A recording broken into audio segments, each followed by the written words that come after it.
Assalamualaikum warahmatullahi wabarakatuh. Saya Melinda Sari akan mempresentasikan terkait kedudukan dan fungsi bahasa Indonesia. Dalam hal ini, terdapat beberapa alasan mengapa pentingnya belajar bahasa Indonesia.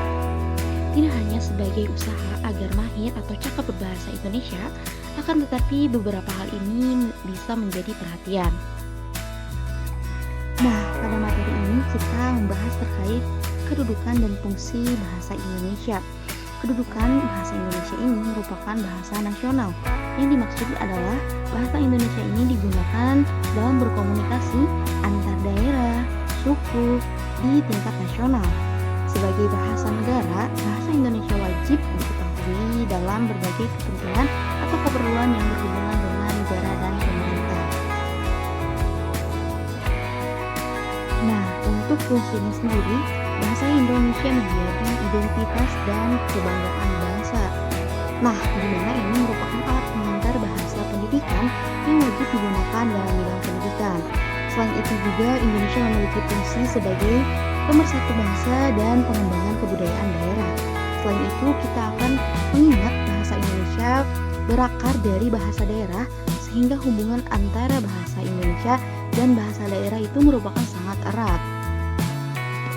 Nah, itulah beberapa fungsi bahasa Indonesia sebagai bahasa nasional. Sedangkan bahasa Indonesia merupakan sebagai bahasa negara, yang mana bahasa Indonesia memiliki fungsi sebagai bahasa resmi kenegaraan, yang mana seluruh pelayanan pemerintah wajib menggunakan bahasa Indonesia.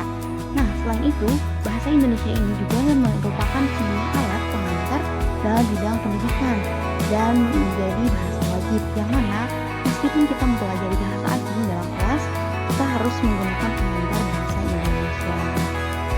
Selain itu, bahasa Indonesia merupakan sebagai alat penghubung tingkat nasional, yaitu dalam bidang pemerintah, yang mana dalam kegiatan komunikasi di tingkat RT hingga tingkat legislatif, eksekutif, dan yudikatif wajib menggunakan bahasa Indonesia. Nah, dalam hal ini termasuk di dalamnya bahasa Indonesia digunakan dalam berbagai kegiatan yang dilakukan pemerintah seperti upacara, sambutan, hingga kegiatan pemilu. Selain itu juga bahasa Indonesia merupakan pengembangan kebudayaan dan ilmu pengetahuan dan teknologi